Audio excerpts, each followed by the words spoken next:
નમસ્કાર, આપની સાથે હું છું પાયલ. સ્ક્રીન પર વરિષ્ઠ પત્રકાર જગદીશ મહેતા દેખાતા હશે. વાત એ વિસાવદરની સ્વાભાવિક કરવી છે, કારણ કે ગઈકાલથી જ દારૂ, પૈસા અને જે ખેલ થઈ રહ્યો છે વિસાવદરમાં, એ ખેલમાં જનતા ક્યાં, જનતાના વિચાર ક્યાં, જનતાના પ્રશ્નો ક્યાં? જગદીશભાઈ, ગઈકાલથી સતત જે વિડીયોઝ આવી રહ્યા છે, આમ આદમી પાર્ટી એ વિડીયોઝ પોસ્ટ કરી રહી છે. ગોપાલ ઇટાલિયા પોતે જાય છે રેડ કરવા માટે. દારૂ પકડાય છે, 94 પૈસા પર આખો ખેલ, અને આ કોઈ પહેલી વાર થતી ઘટના નથી. પાયલબેન, સૌથી પહેલા વિચારવા જેવું એ છે, ભારતીય જનતા પાર્ટી જેને આયાતી ઉમેદવાર કહેતા હતા, એને આટલી અંગત વાત કરે છે કોણ? જો ગોપાલ ઇટાલિયા આયાતી છે, એનો અર્થ એમ છે કે એને વિસાવદરની ખબર હોવી જોઈએ નહીં. એને બદલે તમારા રસોડામાં શું થાય છે, ખેતરના વાડામાં શું થાય છે, શેઢે શું થાય છે, ખેતરની ઓરડીમાં ક્યાં દારૂ મુકાય છે, આ બધી વિગતો કરે છે કોણ, કહે છે કોણ?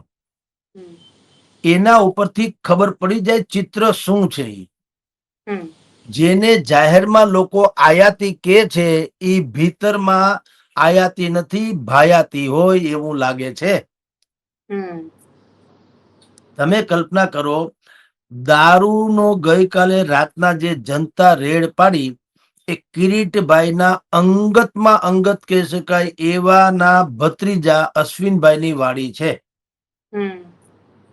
હવે એની વાડીમાં સ્વાભાવિક જ કોંગ્રેસનો દારૂ તો હોય નહીં, કારણ કે ભાજપના મિત્રની વાડી છે. અને સ્ટિંગ કર્યું આ ગોપાલ ઇટાલિયાએ, એટલે આમ આદમીનું પણ દારૂ ન હોય તો સ્વાભાવિક જ છે, ફરિયાદી તો આરોપી ન હોય.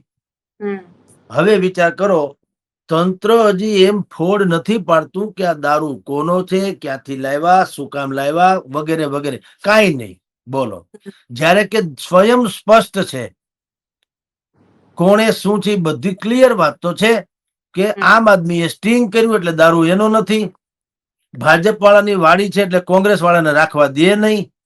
તો હવે તમે કયો, બાકી કઈ રહ્યું ખરું તપાસ માટે? તોય તમે જુઓ, જેને ચૂંટણી પંચ લોકો કઈ ચૂંટણી પંચ તટસ્થ છે, હરામ બરોબર તટસ્થ હોય તો બેવકૂફાઈની ચરમસીમા છે, ઉલ્લુ બનાવવાનું કારખાનું. ચૂંટણી પંચ હોય, ઈડી હોય કે સીડી હોય, જે સરકારમાં બેઠા હોય એને ગાણા ગાય, એની ગાડીમાં બેઠા જ્યાં જાનમાં એના ગીત ગાય, બાકી કાંઈ થાય નહીં. તમે સાંભળ્યું ક્યારે આટલી મોટું સ્ટિંગ ઓપરેશન ઓફિશિયલ રાતના દારૂનું થયું, સવારે ગેસ્ટ હાઉસમાંથી ન થયું?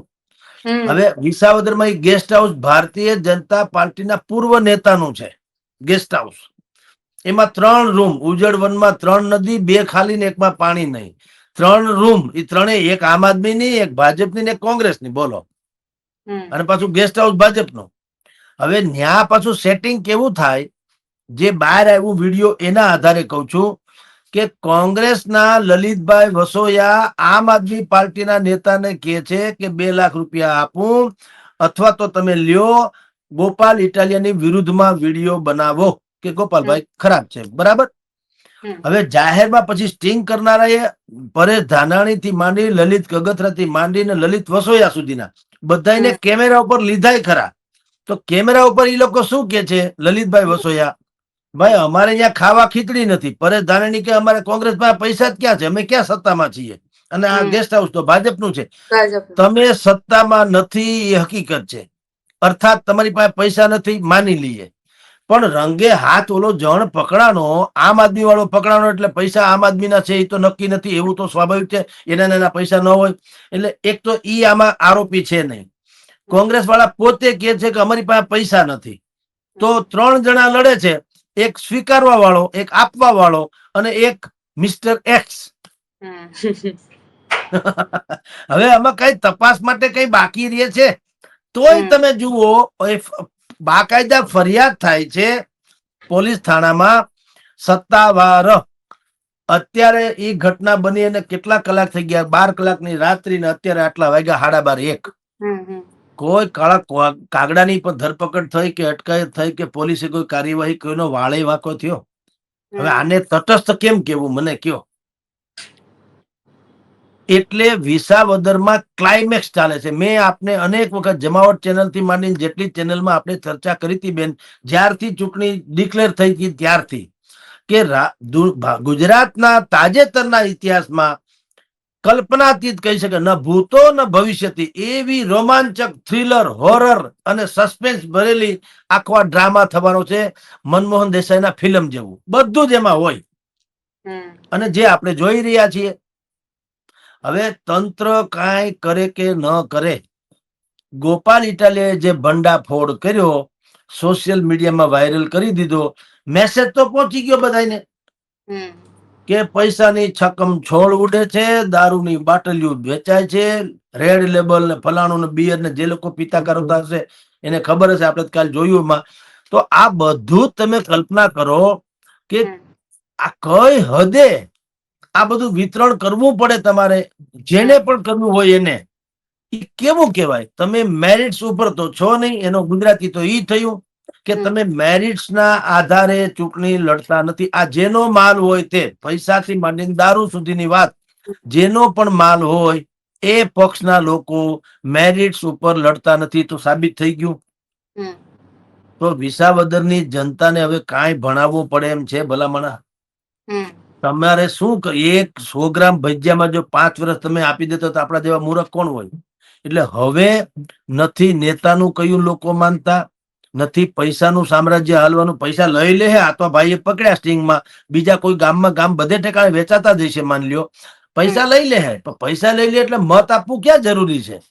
એ તો મતદાન મથકમાં જઈને કોને શું કરવું ક્યાં મતલબ. તો તમે જયારે પૈસા આપો ત્યારે તમે એમ નથી સમજતા કે સામેવાળાને એટલી ખબર ના પડે તમારે પૈસા ક્યારે દેવા પડે? એટલી ખબર તો પડે ને. માણસ તો છે ને આખિર, ભલે એ સામાન્ય માણસ હોય તો એટલી ખબર પડે કે તમારે મારો મત ખરીદવો ક્યારે પડે, નહીતર ઉમળકાથી ન દઈ દે સારું કામ કર્યું હોય તો, કોઈ પણ પક્ષ હોય.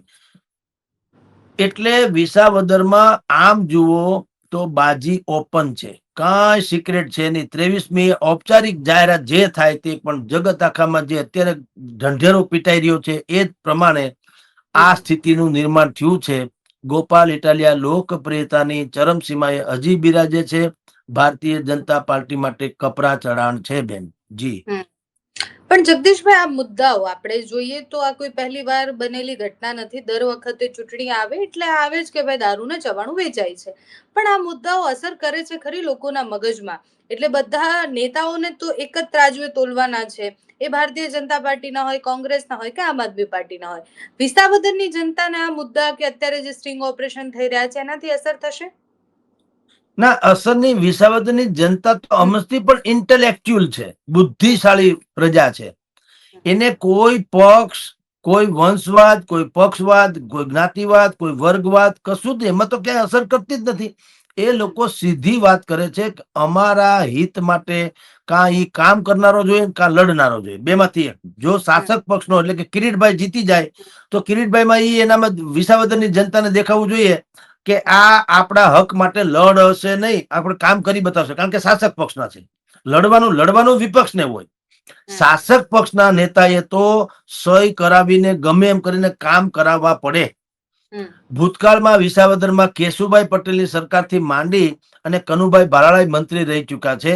તો આવા લોકો જયારે ભારતીય જનતા પાર્ટીના, ટૂંકમાં ત્યાંથી ધારાસભ્ય ભાજપના હતા ત્યારે વિકાસના કામ થયા કે નહીં એ બતાવવા જોઈએ ને. તાલુકા પંચાયત, જિલ્લા પંચાયતની કચેરીઓ, ફલાણું ઢીકણું, જેટલી પણ સરકારી ઓલી ઇમારતો બની છે અને જેટલી પણ સુખ સુવિધાઓ વિસાવદર હજી પણ ભોગવતી હોય જેવી તેવી પણ, તો એ 10-15 વર્ષ પહેલાની છે. એ તો હકીકત છે, કારણ કે ત્યારે સરકારમાં ભાજપ હતી અને ચૂંટાણા હતા કેશુભાઈ. તો અત્યારના જે રણનીતિકારો, જયેશભાઈ હોય કે ભાઈ સ્વયં કિરીટભાઈ હોય કે બીજા એના જે કોઈ એના રણનીતિકારો હોય, હર્ષ સંઘવી હોય કે CR પાટીલ હોય કે મુખ્યમંત્રી હોય, એને એમ કેવું જોઈએ કે જુઓ, અમારું જયારે શાસન હતું, એટલે કે કનુભાઈ બાલાળા કયો, કેશુભાઈ પટેલ કયો, ટૂંકમાં જયારે ભારતીય જનતા પાર્ટીના લોકો વિસાવદરથી ધારાસભા તરીકે ચૂંટાતા હતા ત્યારે જુઓ આટલા આટલા વિકાસના કામો થયા, બોર્ડ ઉપર આપવું જોઈએ રીતસર ફોટા સહિત. અત્યારે વિજયભાઈ રૂપાણી દિવંગત થઈ ગયા તો તમે મીડિયા બતાવે જ છે ને કે આટલા આટલા કામો તસવીરો સાથે કે આટલા એમ્સ એને આપ્યું, એને જનાના હોસ્પિટલ આપી, અટલ સરોવર આપ્યું, એને ગ્રીનફિલ્ડ એરપોર્ટ આપ્યું, અંડરબ્રિજ આપ્યા, ઓવરબ્રિજ આપ્યા. આ બધું બતાવીએ છીએ તસવીર સાથે, જો આ વિજયભાઈ આપીને ગયા એમ, અને લોકો એને માણી રહ્યા છે, લાભ લઈ રહ્યા છે. એમ કિરીટભાઈની સભાઓમાં જયેશભાઈને મંત્રી બનાવવા અને ઈ જે વાત છે ગતકડા, એના કરતા ભારતીય જનતા પાર્ટીના ધારાસભ્યો જ્યારે વિસાવદરથી ચૂંટાતા હતા ત્યારે કેવા કેવા કામ થયા હતા એ ડિસ્પ્લે કરવા જોઈએ. અને પછીથી તમે જયારે કોંગ્રેસ અને આમ આદમી પાર્ટી એના હર્ષદ રીબડિયા અને ભૂપત ભાયાણી એને જીતાડ્યા તો શું થયું, કામ વિકાસ કેવો ઠપ થઈ ગયો એ પણ બતાવવું જોઈએ. અને પછી કેવું જોઈએ કે જો અમને તમે મત આપીને જીતાડશો તો આ ઠપ થઈ ગયેલો વિકાસ જે છે એ પાછો પુનર્જીવિત કરીશું અને વિસાવદરને સુખ સુવિધાથી ભરપૂર કરીશું. આમ કર્યું હોત તો જે જૂના લોકોએ પોતાના કામ કર્યા છે એને પણ થોડોક સંતોષ થાત કે અમારી કામગીરીને પણ વખાણવામાં આવી છે અને અમને આદર આપવામાં આવ્યો. એને બદલે શું થયું કે બધા જ હાસ્યામાં છે. તમે જસુમતીબેન કોરાટને ક્યાંય જોતા નથી. કાનજીભાઈ બાલાળા, એ કનુભાઈ બાલાળા જે છે એ ક્યારેક ક્યારેક કદાચ દર્શન દે તો દે, એના જેવું છે. પછી ભાઈ આપણા છે ભરતભાઈ ગાજીપરા જુનાગઢના પંચાયતી રાજ્યના પ્રણેતા જેવું છે, એને પૂછવું પડે, એન્સાઇક્લોપ ઇન્ડિયા જેવા છે. તો એવા લોકોને સાથે અત્યારે જયારે તમારે ઘરે અવસર છે, આપણે લગ્ન પ્રસંગ હોય તો ફુવા અને માસા રિહાવા માટે ખાસ હોય છે, તો આપણે એને ગમે એવા હોય તો પેલા એને થાપણ કરી દઈએ, બાપા તમે તમારા થાનકે પધારો. ખબર જ છે કે રિહાવા માટે છે, માસા ને ફુવા બે પાત્ર એવું છે, એને હાચવવા જ પડે. તો હાચવીએ જ છીએ ને.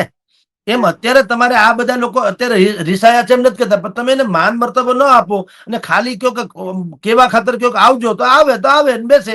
એની રાય લેવી જોઈએ કે અમારે ફલાણાભાઈને ટિકિટ આપીએ તો શું થાય એમ છે, અથવા તમારા ધ્યાનમાં બીજું કોઈ વ્યવસ્થા છે કે કેમ. બીજું એને મોટા ભાવ બનાવવા પડે, એને બદલે કાંઈ નહીં. અત્યારે મારા જેવા જેટલા લોકો નવા ક્યાંક આવ્યા હશે બધાને ગોઠવી દીધા. કોળીનો મત વિસ્તાર છે, એક કામ કરો, હીરાભાઈ સોલંકી કે તમે સંભાળો, કુંવરજીભાઈ તમે સંભાળો, પટેલનો છે રાઘવજીભાઈ તમે સંભાળો, જયેશભાઈ રાદડિયા તમે સંભાળો, બાકીના બધા છે રઘુવંશી છે, વણિક છે, બ્રાહ્મણ છે, બીજા કોઈ છે જગદીશભાઈ પંચાલ તમે સંભાળો 18 વરણને. આમ કઈ કરી દેવાથી મેળ ન પડે. ન્યા જેને ભારતીય જનતા પાર્ટીને ઊભું કર્યું છે, ભાજપની જેને આન બાન શાન ટકાવી રાખી છે, અને ઈ એવો સમય હતો જ્યારે મોટા ભાગે સેવા જ કરવામાં આવતી હતી. અત્યારે મેવા લેવામાં આવે છે એવી પ્રથા તે દિવસે હજી બહુ ઓછી હતી. હવે તો નીકળ્યા મેવાની વાતો છે.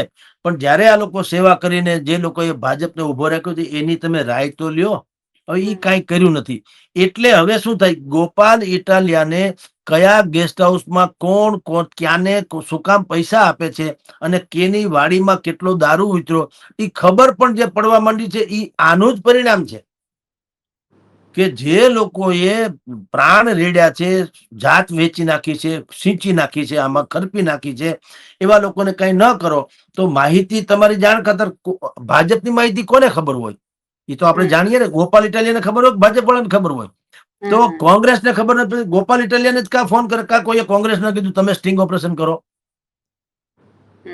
કારણ કે કોંગ્રેસના ઉમેદવાર પણ મિલી ભગતથી ઉભા હોય એવું એક વાત છે. બુદ્ધિપૂર્વક ઉભા, ખાલી પોદળામાં હાથી ખૂતાડીને આ પોદળો મારો એમ, બીજું કઈ છે નહીં. એટલે મૂળ લડત મેં કીધું ભાજપ અને ગોપાલ વિશે છે. અને ગોપાલને જે ઇન્ફોર્મેશન મળી રહી છે એ પણ ભાજપમાંથી પેપર લીક થતું હોય એવું લાગે છે. અને ગોપાલ ઇટાલિયાએ બંને સ્ટિંગ ઓપરેશન કરી પોલીસની હાજરીમાં દારૂ, અને એ દારૂ પકડવાનો વાડી કોની, કિરીટભાઈ જે પટેલ લડે છે એના અંગતમાં અંગત કહી શકાય એવા એક વ્યક્તિના સગા ભત્રીજાની વાડી છે. એટલે એ ભાજપ વાળા તો આડકતરી રીતે કહો તો એ ભાજપમાં ગણાય, તો એ કોંગ્રેસનો માલ દારૂનો હોય તો રાખવા દે નહીં. અને આમ આદમી તો ફરિયાદી છે એટલે એનો તો છે નહીં. હવે એ માલ કોનો છે ગોતવામાં ક્યાં કઈ અઘરું છે. અને પૈસામાં કોંગ્રેસ કેમ અમારી પાસે પૈસા નથી, તોય પૈસા ઈ આપે છે કોને? આમ આદમીને. ફરિયાદી આમ આદમી છે, વાયા મીડિયા આપે છે કોંગ્રેસ. એટલે બે તો અલગ. તો હવે પૈસા કોના? હવે એમાં કઈ ગોતવું પડે એમ છે. અને પાછા કિરીટભાઈ ની છાપ શું છે? અબજપતિ માણસ નહીં. હવે આમાં સંયોગ કે પ્રયોગ ક્યાં બેવકૂફ માણસને ખબર ના પડે, બાકી તો ગમે ને ખબર પડે શું હાલી રહ્યું છે. એટલે આમ આપણે જેમ શરૂઆતમાં બેન કીધું તેમ કે વિસાવદરની ચૂંટણી બહુ બિલકુલ ક્લાઇમેક્સ ઉપર છે. અને આજે હવે પતી ગયું ગઈકાલે પ્રચાર તો, અને આવતીકાલે તો એનું આપણે જાણીએ છીએ 19મી તારીખે મતદાન છે, 23મી જે કઈ થવાનું છે. પણ ગુજરાતના ઇતિહાસમાં ભારતીય જનતા પાર્ટીએ જે થોડીક ભૂલ કરી છે, થોડીક ની મોટે પાયે, એ ભૂલનું પરિણામ શાયદ એને ભોગવવું પડે. અને હું તો એમ માનું છું કે કોઈ પણ પક્ષ આવી રીતે તમે શિખરના ટોચ ઉપર તમારે જવું હોય, તમારે તળેટીની અવગણના કરવી નહીં તો મેળ ન પડે. તળેટીની અવગણના કરી શકો નહીં. તમે પીપળાની ટોચની ડાળને લીલી જોવા માંગતા હો તો ભીતર છુપાયેલા મૂળિયાને પણ યથાવત રાખવું પડે. મૂળિયા કાપી નાખો તો કોળાય નહીં કોઈ દી. એમાં મૂળિયાને કાપવાની ઘટના બની હોય એવું લાગે છે વિસાવદરમાં. અને એટલે તમે અંદરો અંદર ઝઘડો કરો તો સ્વાભાવિક જ લાભ બીજાને થવાનો. અને ગોપાલ ઇટાલિયા ત્યાં હીરો તરીકે ચમકા છે. એની પાછળ પણ ભારતીય જનતા પાર્ટીનો આ આંતરકલહ પણ બહુ જવાબદાર હોવાનું લાગે છે બેન. જી જગદીશભાઈ, કોંગ્રેસ એવું કહે કે આમ આદમી પાર્ટી બી ટીમ છે, આમ આદમી પાર્ટી કે કોંગ્રેસ બી ટીમ છે, ભારતીય જનતા પાર્ટી કે કોઈ બી ટીમ નથી. આ એ અને બી ની ટીમમાં વિસાવદરની જનતાનું શું થવાનું? વિસાવદન જનતાનું કલ્યાણ થવાનું. આવું જ થવું જોઈએ. આ બધાના ભંડાફોડ થવા જોઈએ તમામના. હું આને આમ આદમી પાર્ટી કે તો આમ આદમી પાર્ટી કોંગ્રેસમાં પણ નથી એમ બધાએ કોઈ સવાલ જ પેદા નથી. કડીમાં તમે જુઓ આમ આદમી પાર્ટીનો પ્રમુખ, શહેર પ્રમુખ, એ શંકરસિંહ પાર્ટીમાં કરી ગયા 2 દી પહેલા. લ્યો, એટલે ક્યાંય એમાં ક્યાંય છસુંદરના છયે હરખા. એમાં કોક અલાયદા પુરુષો થઈ જાય જુદી વાત છે. બાકી પોલિટિક્સમાં આવ્યા પછી કોક દૂધે જોયેલા, બાકી બધા અત્યારે આપણે ભાજપ ઉપર માછલા જોઈએ. ભાજપ જ છે બધું ખરાબીનું ઘર, એવું નથી. ક્યાંય કાંદો કાઢી લેવા જેવો નથી. હવે પલટી ગઈ પક્ષ ને, જ્ઞાતિ ને, ફલાણું ને, સમાજ ને, એ બધું વર્ગ ને બધું ભૂલી જાઓ. ઇન્ડિવિજ્યુઅલ કેસમાં માણસ હવે મનસે પારખવા મતદારો. તમે કીધું ને વિસાવદનનું ભલું થવાનું, લખી રાખજો. એને ખબર છે સાહેબ, અજાણા મિત્ર કરતા જાણીતો શત્રુ વધુ સારો.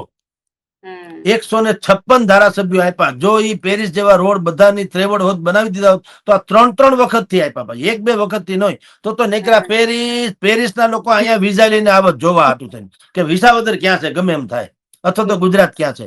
અને એટલા બધા એફિલ ટાવર હોત આપણી પાસે કે મોબાઈલ વાળા કે અમારે ટાવર નાખવા જગ્યા નથી. એને બદલે આપણે ઝાડવે ચડીને ક્યાંક વાત કરવી પડે, ધાબે ચડીને વાત કરવી પડે, ટાવર નથી મળતા. તો છોડો બેન, આવી બધી બાબતો જે છે. હવે એવું તમે બોલો તો કઈ મૂર્ખ છે, જનતા ન સમજે ભલામણ. અત્યારે તો આ મોબાઈલ યુનિવર્સિટી છે, બધા પીએચડી છે. આપણી જેમ કોઈ બોલી ન શકે અથવા તો કોઈ સામે કોઈ પક્ષને કહે નહીં, બધી જુદી વાત, પણ સમજવામાં કોઈ કચાશ ન હોય. એટલે ઝાડવાને ફળ આવી જાય છે ઋતુગત રીતે. ભૂંગણાને છોકરા જણે છે, કૂતરાને જણે છે, ગાયને જણે છે, બધું થાય છે. કુદરત નામની કોઈ ચીજ હોય કે નહીં, એને સમજણ કહેવાય છે. એમાં કઈ પ્રશિક્ષણની પ્રશ્ન જ નથી આવતો. તો આપણે કઈ ગામડું શેનું ગામડું? કઈ ઘઉં બાજરો કઈ કોઈ ધૂળ ફાકે છે? ગામડું એટલે એ તો વધારે બુદ્ધિશાળી હોય. તમે ને હું તો અહીંયા ટ્રેસમાં જીવીએ છીએ. ક્ષણ માત્રમાં હજી પણ આપણે 4-5 ચેનલ વાળા લાઈનમાં છે, તો મારે આના પછી એના ઉપર બોલવાનું. તમારે પણ અનેક કાર્યક્રમો હશે. આપણે તો ટ્રેસ વાળી લાઈફ છે. ગામડામાં તો ટેસડા કરે, વાવણી કરવાની હોય ત્યારે વાવણી કરે, પછી કઈ બીજું તો કરવાનું, બાકી કરવાનું છે કુદરતે કરવાનું છે. એટલે એ ઓટલે બેસી નિરાતે વાત કરે તો વિચારી ન શકે કોણ શું કરે છે. તમે દારૂની બાટલી આપો ને પૈસા આપો તો ખબર ન પડે ને કે આ હું ઘટના હાલી રહી છે. પી લે, પીતા હોય તો લઈ લે, કાવડિયા જોતા હોય તો, બીજું હું ને. પણ મત શું કામ દઈ દે? એ ન સમજે કે એક બાટલીમાં આવવાને તો મને બાટલીને હું ઉતારી ને તો મને આ લોકો બાટલીમાં ઉતારશે. ઈ મતદારને ખબર છે કે જો હું બાટલી ઉતારીશ મારા પેટમાં તો આ જે બાટલી આપે છે એ મને બાટલીમાં ઉતારી દે, એ નક્કી છે. હવે એ બધી ખબર પડી ગઈ. હવે દુનિયા ભૂલી જાવ. શરમે ધર્મે કોઈ મોઢે ન બોલે જુદી વાત છે, પણ મત આપવાની તો વાત જ ભૂલી જાવ. મત તો એને જ મળશે જે લાયક હશે. અને એની પ્રારંભ પણ મને લાગે વિસાવદર થી જ થઈ રહ્યો છે. અને ભૂતકાળમાં થયો છે. વિસાવદરનો તો ઇતિહાસ છે. ત્યાં લોકદળે જીત્યું ને જનતા દળે જીત્યું ને અપક્ષે જીત્યા ને કોંગ્રેસે જીત્યું ને આમ આદમી જીતી ને ભાજપે જીત્યું અને ગુજરાત પરિવર્તન પાર્ટી જીતી. બધા જીત્યા ત્યાંથી. ત્યાં કોઈની જાગીર નથી. તમે સારા હોવા જોઈએ, ખેડૂતને લાયક હોવા જોઈએ. એટલે વિસાવદરે તો આ બાબતમાં ચરમસીમા સર્જી દીધી છે. આઇકોનિક ગામ બની ગયું વિસાવદર પ્રદેશ, આખો આઇકોનિક. કે લોકતંત્રને ધબકતું રાખવું હોય તો મતદારોએ શું કરવું, આવો વિસાવદરમાં જાઓ, એની જનતાને પૂછો કે શું કરી શકાય. કોઈ તમે દારૂ ઉતારો, પૈસા આપો યા કુછ બી કરો, ઠીક છે, તમે તમારી રીતે કરો. મતદારોને ખબર છે કે અમારું ભલું શેમાં છે. એટલે આ તમે જે આપણે ચર્ચા કરીએ છીએ આજે પૂરું થઈ ગયું. 19મી તારીખે મતદાન છે, 23મીએ પરિણામ છે. ગુજરાતને લોકતંત્ર, સર્વશ્રેષ્ઠ લોકતંત્ર માટે થઈને ચુકાદો જે આપશે વિસાવદરની જનતા આપવાની બેન. જી થેન્ક યુ સો મચ જગદીશભાઈ, તમે અમારી સાથે જોડાયા, વિસ્તારથી નમસ્કાર. વિસાવદરની જનતા અને મુદ્દાઓ પર વાત કરી. પ્રશ્ન ત્યાં જ છે કે એક દારૂ અને ચવાણામાં વેચાઈ નથી જવાનું. બહુ બધી વખત નાગરિકોએ ભૂલ કરી હશે, પણ વિસાવદરની જનતાએ પોતાના મુદ્દાઓ પર લડવાનું છે, પોતાના મુદ્દાઓ પર જે લડી શકે એવા નેતાને જીતાડવાના છે. હવે એ બધું જ વિસાવદરની જનતા પર નિર્ભર છે કે કોને જીતાડશે, શું કરશે, પોતાના માટે કયા ધારાસભ્ય પસંદ કરશે. પણ ખેલ બધા વિસાવદરમાં જબરજસ્ત થયા છે. એ ખેલ અને પછી જનતા શું નક્કી કરે છે, જે રિઝલ્ટ આવે છે એ જોવાનું રહ્યું. નમસ્કાર. Thank you so much.